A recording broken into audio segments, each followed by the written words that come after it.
Muy buenos días, hermanos. Les saludo en el amor del Señor. Acá a todos y cada uno de ustedes allá en sus casitas, nosotros acá en la iglesia, haciendo este servicio en nuestro templo, para que pueda llegar a ustedes de manera virtual, pero como decía nuestro pastor Tadeo al principio en su reflexión, con el corazón y con la misma importancia como si estuviésemos todos reunidos. El día de hoy, queridos hermanos, vamos a continuar con el estudio de la carta a Timoteo, y la verdad que la serie le llamamos las cartas a Timoteo, porque Dios mediante vamos a estar revisando tanto la primera como la segunda. Y el día de hoy vamos a sujetarnos o a ver principalmente los versículos del 8 al 11. Primera de Timoteo capítulo 1, versículo 8 al 11. Dice así la palabra del Señor. Pero sabemos que la ley es buena si uno la usa legítimamente. Conociendo esto, que la ley no fue dada para el justo, sino para los transgresores y desobedientes, para los impíos y pecadores, para los irreverentes y profanos, para los parricidas y matricidas, para los homicidas, para los fornicarios, para los sodomitas, para los secuestradores, para los mentirosos y perjuros, y para cuantos se opongan a la sana doctrina, según el glorioso evangelio del Dios bendito que a mí me ha sido encomendado. Padre, gracias esta mañana por traer a nosotros, Señor, este pasaje de la carta del apóstol Pablo a Timoteo. Te pedimos, Señor, que por medio de esta palabra tú nos enseñes el día de hoy y podamos poner en práctica esta enseñanza a fin de traer gloria a tu nombre.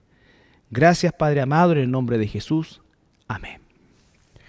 Bueno, la semana pasada nuestro pastor Tadeo examinó los versículos del 5 al 7, donde nos habló principalmente acerca del propósito del mandamiento. Ya más o menos mandamiento, palabra, ley, son, diríamos, sinónimos, por supuesto que sí, porque todos se refieren a lo mismo, ¿no es cierto?, a la palabra de Dios. Pero la importancia de los versículos anteriores, 5, 6 y 7, que trató nuestro pastor, tenían que ver principalmente con el origen o de dónde nacía este mandamiento, y decía claramente que en primer lugar de un corazón limpio. Recuerden que se trató ese punto del corazón limpio, de la buena conciencia y de una fe no fingida. Obviamente esto está en un orden que determina, ¿no es cierto?, el hecho de que una cosa va llevando a la otra. Un corazón limpio nos dará una buena conciencia y sin duda alguna nuestra fe no podrá ser una fe falsa, sino que será una fe no fingida, como dice ahí.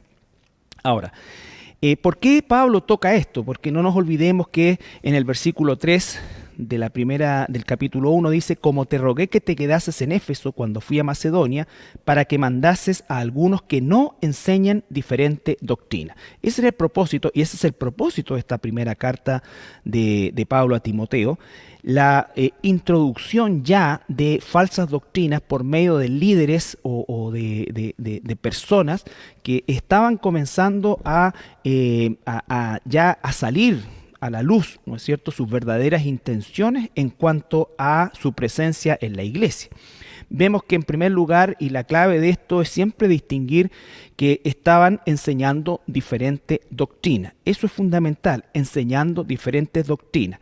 Entonces, esas diferentes doctrinas comenzaron a confundir a la hermandad, comenzaron a provocar seguramente divisiones, a traer problemas en las relaciones interpersonales como hermanos, y estaba develando el verdadero propósito, la verdadera razón de por qué esta gente hacía uso del mandamiento de Dios.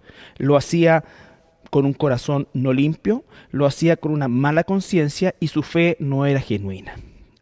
Incluso dice que se desvían y se apartan a vanas palabrerías. Mucha filosofía de por medio, mucho humanismo, como muchas veces lo vemos el día de hoy también en muchos púlpitos. Y acá viene algo clave, dice el versículo 7, queriendo ser doctores.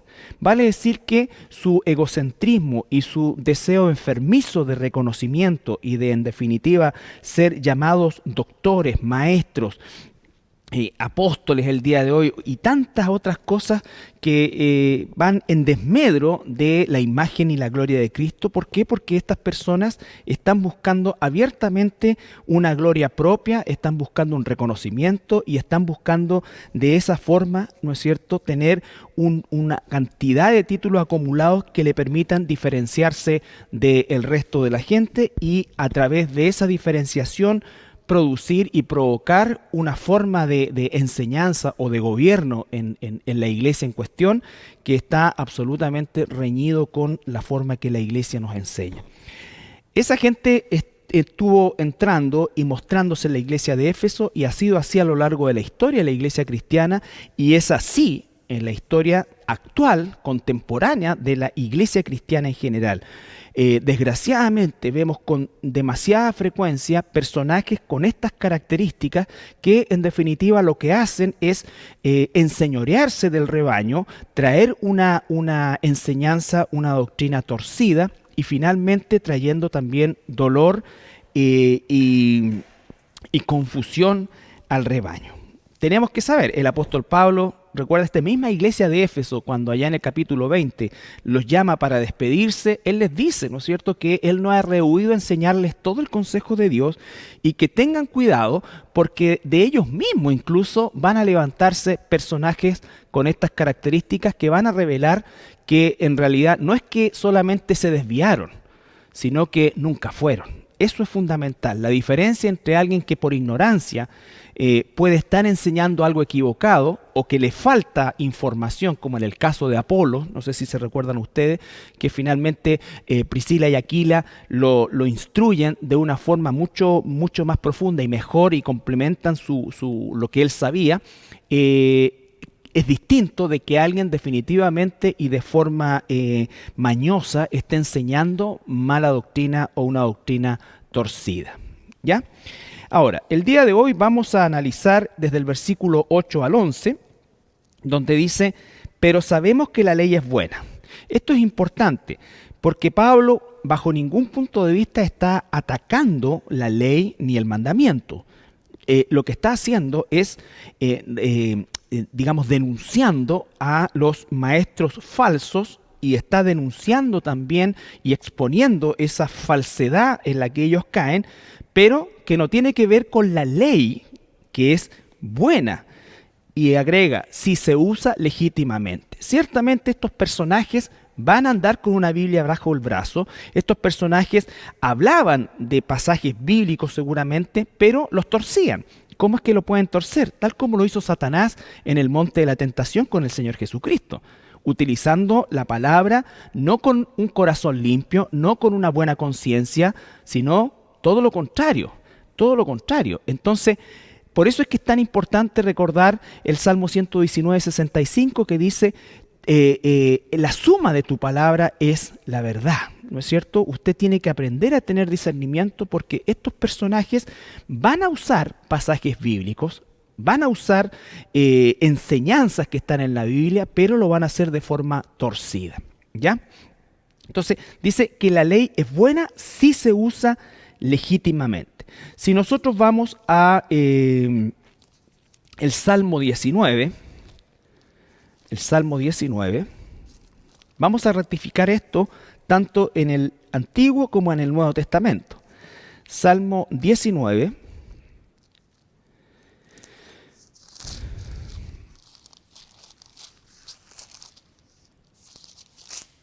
versículo 7 y 8, dice, la ley de Jehová es perfecta, que convierte el alma. El testimonio de Jehová es fiel, que hace sabio al sencillo. Los mandamientos de Jehová son rectos, que alegran el corazón. El precepto de Jehová es puro, que alumbra los ojos. La ley de Jehová es perfecta, que convierte el alma. El testimonio de Jehová es fiel, que hace sabio al sencillo. Los mandamientos de Jehová son rectos, que alegran el corazón. El precepto de Jehová es puro, que alumbra los ojos. Entonces, el salmista dice, y todo el Salmo, o gran parte del Salmo 19, y todo el Salmo 119, algunos dicen que el Salmo 19 es un resumen de todo el Salmo 119, que es el capítulo más largo de la Escritura, está enfocado en la excelencia de la ley de Dios, en la excelencia de la ley de Dios. Entonces, la ley, dice el apóstol Pablo, es buena, es buena. Él sin duda alguna está pensando en el Salmo 19 y en el Salmo 119. Y el mismo apóstol Pablo, en la carta a los Romanos, capítulo 7,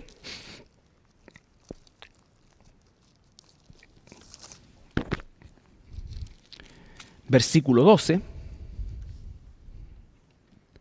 el apóstol dice: de manera que la ley a la verdad es santa, y el mandamiento santo, justo y bueno.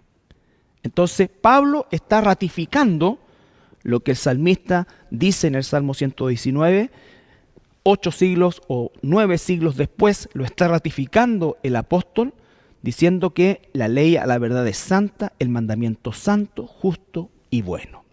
Ahora, quisiera hacer un paréntesis relacionado con esto, por supuesto, pero para que también de alguna forma no tengamos una confusión como muchas veces se suele tener en el mundo cristiano, de que ya no estamos bajo la ley, de que la ley fue abolida, de que no esto, que no esto otro. Y nos encontramos que la ley no solamente no está abolida, sino que está vigente y en Cristo está cumplida, pero no está abolida. El mismo Señor Jesucristo dijo: yo no vine a borrar la ley, no he venido a abolir la ley, sino que he venido a cumplirla. La vigencia de la ley es fundamental para poder continuar el desarrollo de la iglesia hasta la venida de nuestro Señor por nosotros. Por eso es que quería hacer una pequeña aclaración en cuanto a este concepto de la ley, que nosotros debemos entender que la ley, o lo que llamamos la ley, está a lo menos dividida en 3 grandes secciones. 3 grandes secciones. La primera es la ley moral, que los hebreos llamaban mishpatim, y la ley moral son todos los principios derivados de los 10 mandamientos. Son principios morales que tienen que ver con el carácter moral de los individuos, ¿no es cierto? Esa es la ley moral. Ahora, había también una ley ceremonial, principalmente, digamos, expresada en las fiestas, cuya palabra en el original significa ensayos, porque todas las fiestas eran ensayos que se cumplirían en Cristo, y figuras, todo lo que era el tabernáculo, después el templo, el lugar santo, santísimo, en fin, las vestiduras, todo lo que envolvía las ceremonias eran figuras. Dice Colosenses capítulo 3, versículos 16 y 17. Colosenses capítulo 3, versículos 16 y 17. A ver, Colosenses 3.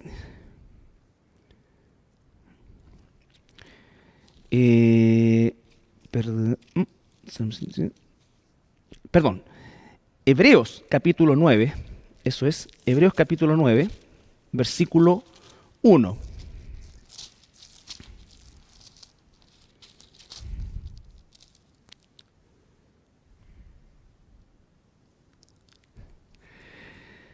Hebreos capítulo 9, 1 dice: ahora bien, aún el primer pacto tenía ordenanzas de culto y un santuario terrenal. Y de ahí en adelante comienza a explicar cómo era este santuario terrenal.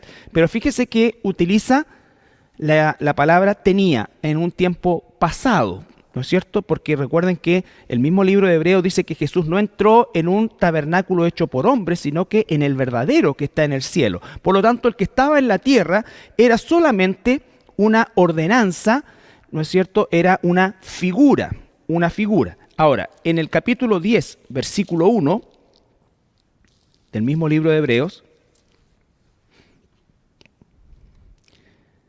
porque la ley, refiriéndose a la ley ceremonial, teniendo la sombra de los bienes venideros, no la imagen misma de las cosas, nunca puede, por los mismos sacrificios que se ofrecen continuamente cada año, hacer perfecto a los que se acercan.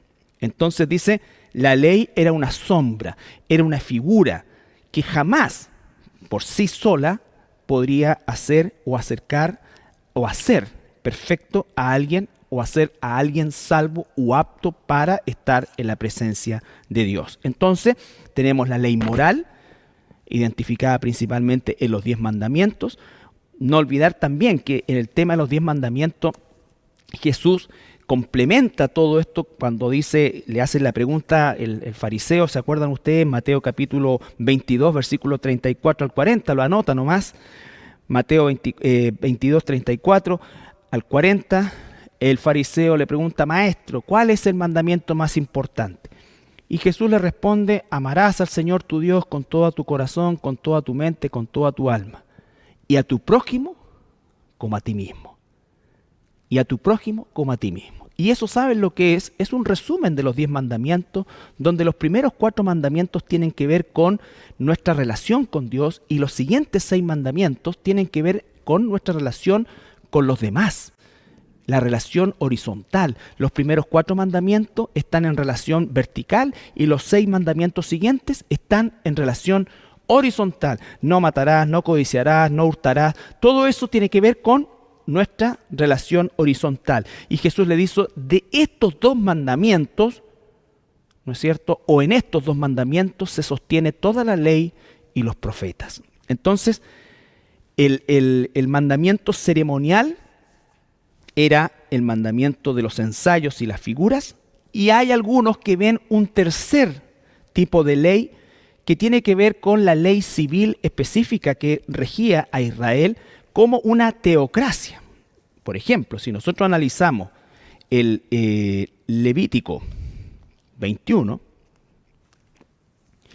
Éxodo 21,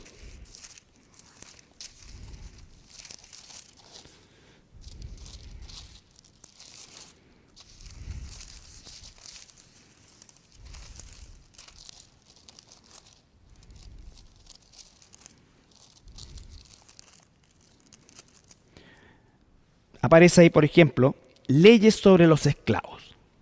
Nosotros a lo mejor podemos tomar algunos principios, pero no existe esta relación amo-esclavo el día de hoy. Dice, estas son las leyes que les propondrás. Si comprares un siervo hebreo, 6 años servirá, más al 7º saldrá libre. Si entró solo saldrá, y habla de toda la legislación civil que tenía el pueblo de Israel. Por ejemplo, el versículo 12, leyes sobre actos de violencia. El que hiriere a alguno haciéndole así morir, él morirá. La pena de muerte estaba instaurado en la sociedad civil israelita. Entonces, sigue hablando sobre eso, que son leyes de carácter civil, que regulan la civilidad, la relación entre los ciudadanos de la nación de Israel de este entonces. Tenemos las leyes de la restitución, leyes humanitarias, sin duda todas ellas envueltas y cubiertas por la ley moral de Dios, ¿no es cierto?, inserta implícitamente en cada una de ellas. Pero son leyes que pertenecen a la teocracia en la que vivió el Israel del tiempo del Éxodo y posteriormente el Israel del tiempo de los profetas, del profeta, específicamente Samuel, de los sacerdotes, de los reyes, la monarquía, pero que obviamente una vez que Israel desaparece como nación, se pierde también esta ley civil. Y cuando llegamos a Romanos 13, el apóstol Pablo, inspirado por el Espíritu Santo, ¿qué es lo que nos dice? Que nosotros debemos respetar las leyes ya de el país, la nación, el pueblo donde nos encontremos, ¿ya? Entonces, en definitiva, cuando el apóstol Pablo está diciendo acá que la ley es buena, sin duda se está refiriendo principalmente y casi exclusivamente a la ley moral. Ya no estamos bajo una ley ceremonial, ya no estamos bajo una teocracia, pero sí la ley moral sigue rigiendo la vida del pueblo de Dios, la iglesia. Entonces dice, la ley es buena, ¿ya? Pero ¿cómo sabemos que es buena? Si es que se usa legítimamente. Ahora bien, versículo 9. Conociendo esto, 1 Timoteo 1:9. Conociendo esto, que la ley no fue dada para el justo, sino para los transgresores y desobedientes, para los impíos y pecadores, para los irreverentes y profanos, para los parricidas y matricidas, para los homicidas. Acá, entonces, Pablo está diciendo a esa gente y a nosotros el día de hoy, ¿para quiénes fue dada esta ley? Y dice que la ley fue dada no para el justo, sino para el transgresor, para el desobediente, para el impío, el pecador, el irreverente y el profano. ¿Y saben qué, hermanos? Eso significa que fue dada para toda la humanidad. Para toda la humanidad. Cuando analizamos Romanos 3:20, o cuando leemos Romanos 3:20, porque solamente lo vamos a leer,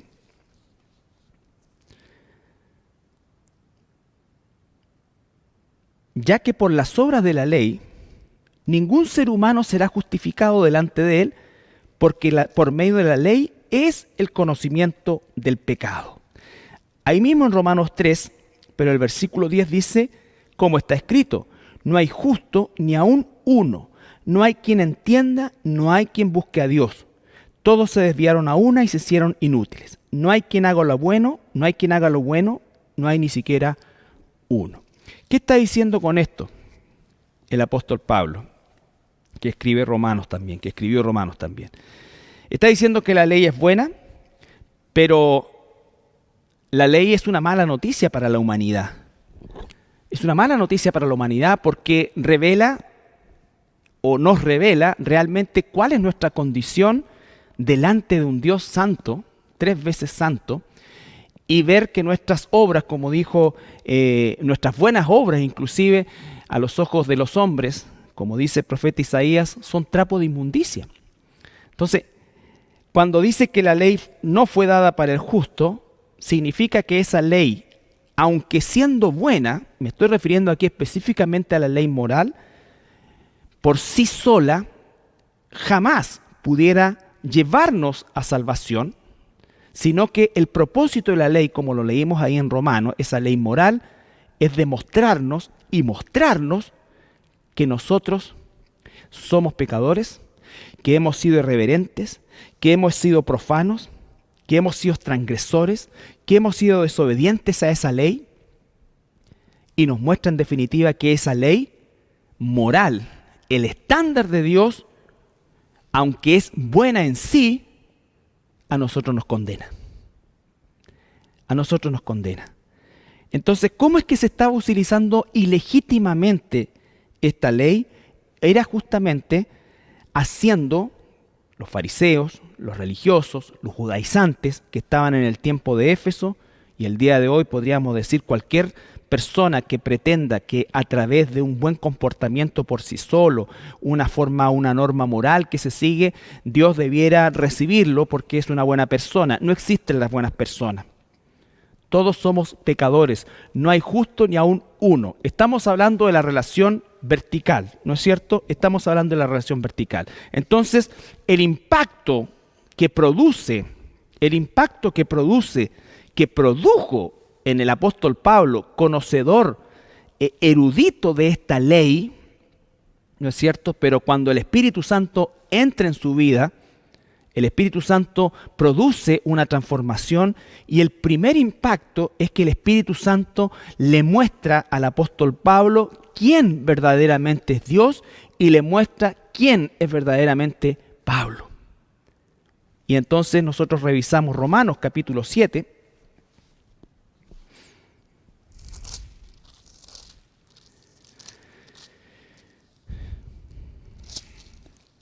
y hay toda una sección que habla del pecado que mora en mí.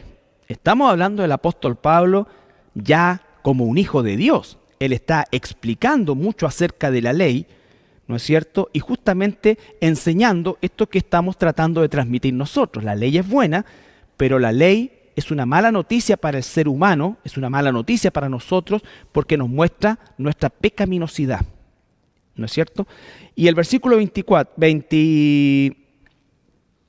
23 dice el apóstol 7:23, pero veo otra ley en mis miembros que se rebela contra la ley de mi mente y que me lleva cautivo a la ley del pecado que está en mis miembros, o sea, en su carnalidad. Dice, miserable de mí, ¿quién me librará de este cuerpo de muerte? ¿Te dan cuenta? Ese es el impacto que produce la ley. ¿Por qué? Porque la ley es buena, pero es, como decíamos, una mala noticia porque es un espejo donde nos vemos realmente cómo somos y el nivel de perdición en la cual nos encontramos cuando nos miramos en el espejo de Dios. Eso es lo que hace la ley. Y por eso es que la ley por sí sola, aunque es buena, no puede salvarnos, porque nadie puede cumplirla. Porque nadie puede cumplirla. Entonces dice el apóstol en el versículo 25. Acá es como que respira. Gracias doy a Dios por Jesucristo nuestro Señor. Así que yo mismo con la mente sirvo a la ley de Dios, más con la carne a la ley del pecado. Va a decir que va a tener como nosotros hasta que seamos liberados de este cuerpo caído, ¿no es cierto? Y seamos transformados con un cuerpo glorificado, pero mientras estamos en ese proceso, nosotros estamos experimentando esa lucha espiritual de nuestra naturaleza carnal versus nuestra naturaleza espiritual. ¿Ya? Y el capítulo 8, versículo 1. Qué maravilloso esto. El apóstol sigue respirando, ¿no es cierto? Dice, ahora pues ninguna condenación hay para los que están en Cristo Jesús, los que no andan conforme a la carne, sino conforme al Espíritu. Porque la ley del Espíritu da vida en Cristo Jesús me ha librado de la ley del pecado y de la muerte. Porque lo que era imposible para la ley, por cuanto era débil por la carne, Dios, enviando a su Hijo en semejante de carne de pecado y a causa del pecado, condenó al pecado en la carne, para que la justicia de la ley se cumpliese en nosotros, que no andamos conforme a la carne, sino conforme al Espíritu. ¿Qué está diciendo el apóstol Pablo aquí? Después de decir en el versículo 25, doy gracias a Dios que Él, ¿no es cierto?, me dio salvación. ¿Por qué? Porque Jesús es el único que ha cumplido perfectamente la ley de Dios. Y no solamente la ley moral, Jesús cumplió la ley ceremonial, cumplió la ley civil, si pudiéramos decir, y por supuesto también la ley moral. ¿Ya? Él murió como un cordero, haciendo alusión a la perfección de la ley ceremonial. Todo lo que se hizo anteriormente a través de corderitos que se sacrificaban era solamente una figura. Por eso es que Cristo murió una vez y para siempre. Una vez y para siempre. Entonces lo que está diciendo el apóstol Pablo es que ahora los que estamos posicionalmente en Cristo, ¿no es cierto?, no somos sujetos a ninguna condenación. No porque nosotros hemos cumplido algún requisito, sino porque estamos en Cristo. Y Él es quien cumplió la perfecta ley de Dios. Entonces hoy día, esa ley de Dios, que es buena y condena al ser humano, a nosotros ya no nos condena, sino que nos hace libres. ¿Por qué? Porque estamos en Cristo. Él es el que cumplió la perfecta ley de Dios y no solamente cumplió la ley, por eso es que muchas veces nos olvidamos que no solamente Jesús murió por nosotros, sino que también vivió por nosotros. Por eso es que dice que nació sin pecado y vivió sin nunca pecar. Y eso lo calificó, por decir de alguna manera, como el Cordero perfecto de Dios que quitaría el pecado del mundo. Entonces, en Cristo somos nueva criatura. Jamás la ley de Dios, la ley moral de Dios, ¿no es cierto?, pudiese librar a alguien sin Cristo. Sin Cristo. En Cristo somos más que vencedores. En Cristo somos nuevas criaturas. En Cristo somos redimidos. Y por eso es que podemos volver a Romanos capítulo 3, versículo 23.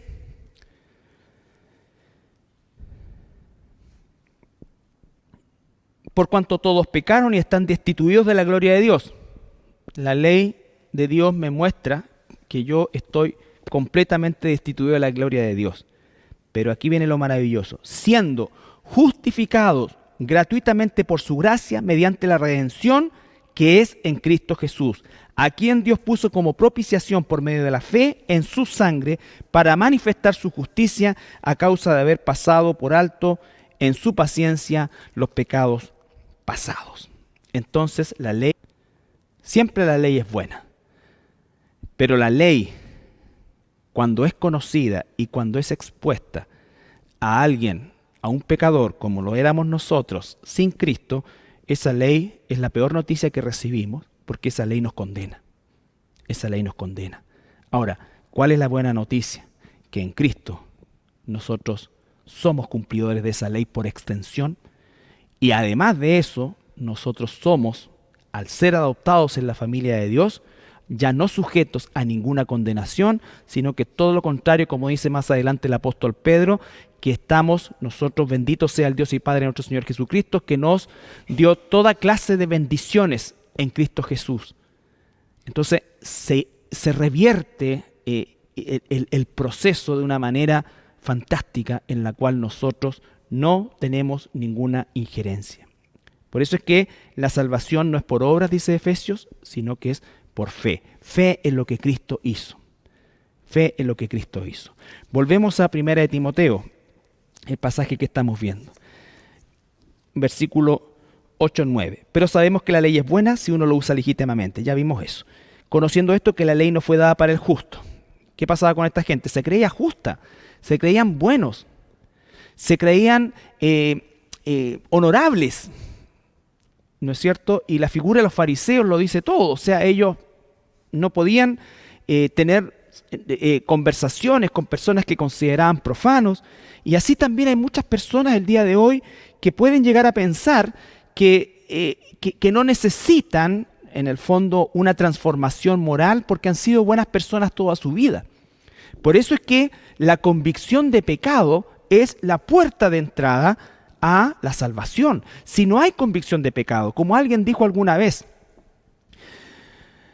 la ley no puede ser un freno para aquellos que creen que no deben ser frenados.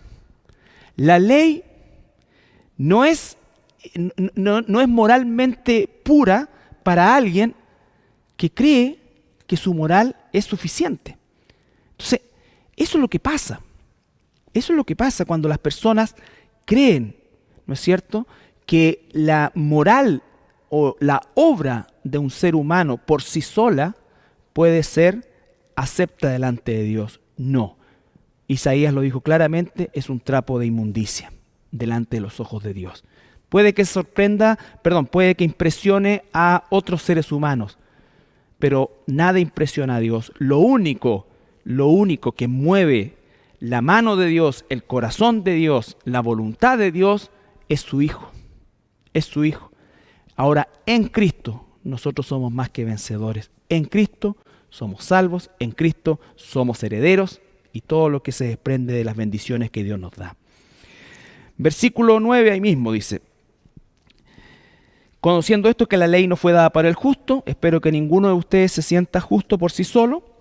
Nosotros somos justificados, somos declarados legalmente justos, no por méritos nuestros, sino por los de Cristo. Entonces esta ley fue dada para los transgresores. Yo fui un transgresor, un desobediente, un impío, un pecador, un irreverente. La próxima semana hay un pasaje precioso donde el apóstol Pablo, ¿no es cierto?, habla de su anterior vida diciendo que él era un blasfemo y más encima Dios les da un privilegio de predicar, y eso podríamos decir todos los que somos pastores, ¿no es cierto?, que realmente éramos unos blasfemos. Éramos unos blasfemos.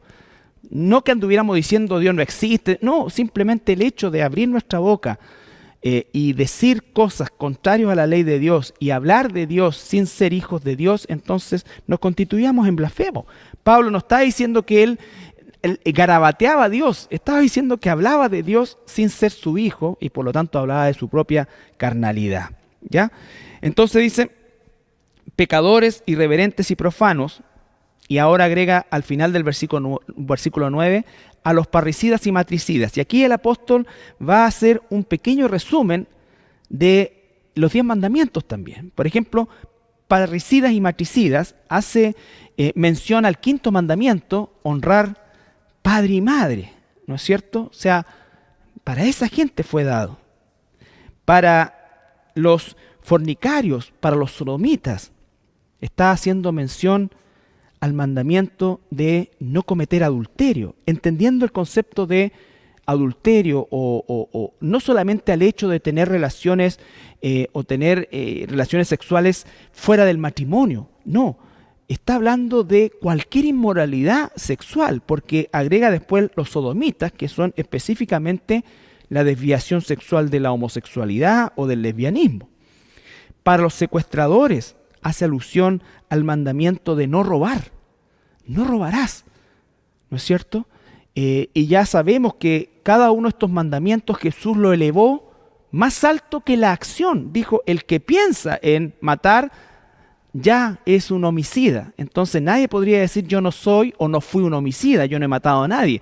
Sí, pero si has pensado en eso, a los ojos de Dios ya lo hiciste. Por eso es que necesitamos a Dios y por eso es que efectivamente el mandamiento o la ley de Dios sin Cristo nos condena. Nos condena. Y no es que la ley sea mala, los malos somos nosotros. Entonces, los secuestradores. Bueno, habla de los secuestradores porque una de las cosas más comunes en el tiempo en que Pablo está escribiendo esta carta era el robo de personas, hombres y sobre todo muchas veces niños, ¿ya? O niñas, que eran robadas ya sea para los harem de la gente, ¿no es cierto? O bien como esclavos para trabajar para otros. Entonces, todos estos mandamientos estaban ahí. Entonces, el robo. Para los mentirosos y perjuros, otro mandamiento, ¿no es cierto?, que nos dice, no robarás. Y por si hubiera alguien que cree que se puede salvar de alguna forma, dice, y para cuanto se oponga a la sana doctrina. Entonces, todos nosotros en nuestra vida sin Cristo nos oponíamos a la sana doctrina y violábamos muchos o todos estos mandamientos de pensamiento y algunos incluso de acción. Pero cuando llegamos a Cristo pudimos decir, cuando el Señor, Él inclinó su oído a nuestra maldad y en su gracia nos amó, nos perdonó, nos lavó y nos colocó en su camino, entonces nosotros, todo esto ahora, ¿no es cierto?, para nosotros no es motivo de condenación, sino que la ley de Dios es buena para nosotros porque esta ley nos sigue perfeccionando, nos sigue perfeccionando. Y dice la palabra, el versículo 11, según el glorioso evangelio del Dios bendito que a mí me ha sido encomendado. Entonces, ¿cómo es que la ley, versículo 8 dice, es buena si se usa legítimamente? Ahora, ¿cuál es la forma de usarla legítimamente? Si está siendo usada según el glorioso evangelio del Dios bendito que a mí me ha sido encomendado. Dijimos, la ley es buena, pero la ley es una mala noticia para el ser humano porque le hace ver su condición caída, su pecaminosidad, su depravación, su total caída, ¿no es cierto?, delante de un Dios santo. Pero cuando eso ocurre, como el apóstol Pablo lo mencionó, ¿no es cierto?, ahí es cuando se abre la puerta para el evangelio. Entonces, no puede haber un evangelio si primero no hay un recibir, un reconocer la mala noticia de quiénes somos realmente delante de Dios. Y cuando eso lo reconocemos, por obra del Espíritu Santo también en nosotros, que nos conduce al arrepentimiento, entonces podemos recibir con toda humildad y gratitud a Dios. Por eso dice, por más gracias sean dadas a Dios, que nos da la victoria en Cristo, dice el apóstol. En Cristo, siempre. Entonces, cuando ocurre eso, el Evangelio tiene contexto. El Evangelio viene a ser esa extraordinaria noticia. Quiero ir al libro de los Hechos, capítulo 2, que es el primer sermón que hace el apóstol Pedro el día de Pentecostés. Hechos capítulo 2, versículo 36.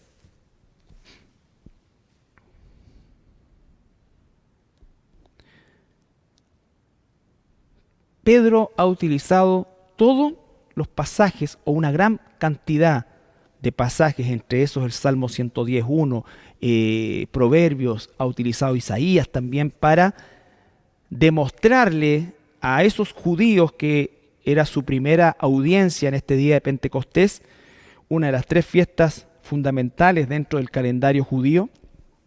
Por lo tanto, había muchísima gente en Jerusalén y llega al punto de llevarlos desde esa posición, ¿no es cierto?, a Cristo, porque todo finalmente se refiere a Cristo. Y entonces llega el versículo 36 y dice: sepa pues ciertísimamente toda la casa de Israel que a este Jesús que vosotros crucificasteis, Dios le ha hecho Señor y Cristo. Ahí está la ley cumplida en Cristo. Y entonces, cuando los judíos que estaban ahí escuchan esto, a diferencia de los fariseos le dicen a Jesús, si ustedes se recuerdan en el Evangelio de Juan, dice: nosotros somos hijos de Abraham, ¿quién eres tú? Ellos hacían gala, entre comillas, de su linaje, y ellos hablaban, ¿no es cierto?, y con eso se consideraban justos. Y Jesús le dice que Él puede levantar hijos de Abraham de estas piedras. Y por eso es que siempre los ofendía, porque ofendía su orgullo, ofendía su justicia propia, ofendía su forma enfermiza de verse buenos. Aquí ocurre lo contrario. Después de esta predicación y de esta confrontación, fíjese la reacción de la gente. Al oír esto, se compungieron, se les apretó el corazón. Se dieron cuenta lo que habían hecho. ¿Y qué hicieron? Y dijeron a Pedro y a los otros apóstoles: varones, hermanos, ¿qué haremos? ¿Se dan cuenta? O sea, ¿qué hacemos? Después que han recibido este mazazo en el que se dan cuenta que Jesús es Dios, que es el Mesías verdadero de Israel, y que ellos eligieron crucificarlo, entonces su corazón se aprieta, su mente se confunde, ¿no es cierto? Entra la desesperación y le dicen: varones hermanos, ¿qué haremos? Y aquí hay contexto para el Evangelio. Aquí está la ley usada correctamente. La ley que les muestra a la gente su condición. Su condición. Y cuando esa gente responde con esto, ¿no es cierto?, de darse cuenta y de verse totalmente desprovisto de cualquier elemento que pudiera darle salvación, y darse cuenta que su vida, aunque haya sido intachable a los ojos del mundo, es absolutamente insuficiente a los ojos de Dios, y que lo único que Dios debe hacer para que su justicia se exprese es condenarlo. Sin embargo, el apóstol Pedro les dice: arrepiéntanse y bautícese. Vuélvanse a Dios, vuélvanse a Jesús y bautícese cada uno de vosotros en el nombre de Jesucristo para perdón de los pecados, y recibiréis el don del Espíritu Santo. Porque para vosotros es la promesa, y para vuestros hijos, y para todos los que están lejos, para cuantos el Señor nuestro Dios llamare. Y no se quedó ahí solamente. Con otras muchas palabras testificaba y les exhortaba diciendo: sed salvos de esta perversa generación. Así que los que recibieron su palabra fueron bautizados, y se añadieron aquel día como 3,000 personas, y perseveraban en la doctrina de los apóstoles, en la comunión unos con otros, en el partimiento del pan y en las oraciones. Hermanos, la importancia fundamental de usar correctamente la ley, que nos dice el apóstol Pablo en Timoteo, ¿no es cierto? La ley es buena si se usa legítimamente. Es cuando usamos esa ley no para sentirnos nosotros cumplidores o justificados, sino que todo lo contrario, para sentir verdaderamente como estos judíos que escucharon el primer sermón que se predica en la era de la iglesia por parte del apóstol Pedro, ellos sienten el peso de su pecado, el peso de su condición, ¿no es cierto? Y lo que hacen es arrepentirse, volverse a Dios y se bautizan, dice. Entonces, versículo 8. Pero sabemos, volvemos a 1 Timoteo, sabemos que la ley es buena si se usa legítimamente. Específicamente está hablando aquí Pablo ya de la ley moral. Damos por hecho que la ley ceremonial estaba completamente cumplida en Cristo, ¿no es cierto? Porque Él era, en definitiva, el Cordero de Dios. Todos los corderos eran una figura. El templo ya no es un edificio, sino que el templo somos nosotros, ¿no es cierto? El templo del Espíritu Santo. La ley civil tampoco, porque el apóstol Pablo estaba bajo una ley civil del Imperio Romano, pero sí la ley moral. La ley moral que es la ley eterna. ¿Por qué? Porque la ley moral es buena. ¿Por qué también? Porque la ley moral refleja el carácter y los atributos de Dios. Es una expresión del carácter y los atributos de Dios. La ley lo que tiene que hacer cuando se usa legítimamente es producir ese impacto que produjo en esos primeros judíos. El darnos cuenta de nuestra condición, de que no somos justos y que no hay forma que podamos salir de tal condición. Y entonces de esa manera nosotros usamos la ley basado según el glorioso evangelio del Dios bendito, que a mí me ha sido encomendado, dice el apóstol Pablo, y que por extensión también se nos ha encomendado a nosotros. En términos prácticos, hermanos, nunca olvide esto en relación ahora a nuestra realidad. Cuando usted le predique el evangelio a alguien, le comparte el evangelio a alguien, nunca se olvide de la condición en que esa persona está. No cometa el error de hacerle a esa persona sentirse bien con la condición que está y en ese sentirse bien repita solamente una oración. Cuando un pecador se siente cómodo con la ley de Dios, algo anda mal. Algo anda mal. Y no estoy diciendo que nosotros per se queramos que se sientan incómodos, que hagamos las cosas para que se incomoden. No, todo lo contrario. Pero si una persona, un inconverso, se siente cómodo al escuchar el evangelio, eso no es una buena señal. Porque el evangelio es corrosivo a nuestro ser. Quema. Y cuando produce eso como una espada de dos filos, ya sea para cortar para salvación o para cortar para perdición, pero no es indiferente. Y eso, hermanos, es fundamental para nosotros tener la valentía y el amor de poder predicar el evangelio correcto. La ley es buena si se usa legítimamente.